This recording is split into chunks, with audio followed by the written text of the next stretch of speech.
জ্বলন্ত রেল থেকে ঝাঁপ দিয়ে আত্মহত্যা, বয়স 30-এর এক যুবকের। চাঞ্চল্যের সৃষ্টি।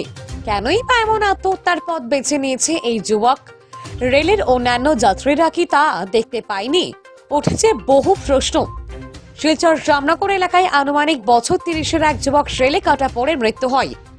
দৌলতছড়া শিলচরগামী রেল থেকে ঝাঁপ দেয় সেই যুবক, ফলে সাথে সাথেই শরীর থেকে মাথা আলাদা হয়ে যায়। রেলের চাকায় কাটা পড়ে খবর পেয়ে আরপিএফ ঘটনাস্থলে পৌঁছে মৃতদেহ উদ্ধার করে। ধারণা করা হচ্ছে পুরো ঘটনাটি আত্মহত্যার ঘটনা। অন্যদিকে এখনো পর্যন্ত এই যুবকটির কোনো ধরনের পরিচয় লাভ করেনি রেল পুলিশ। তবে সন্ধান না পাওয়া অবধি রেলের মর্গেতে রাখা হবে মৃতদেহ।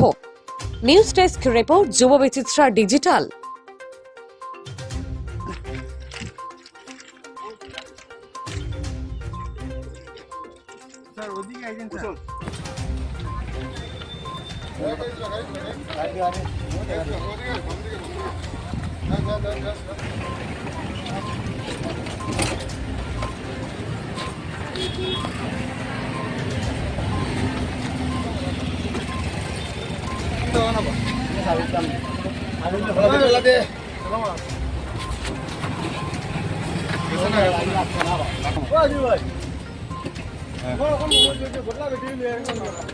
লাগছে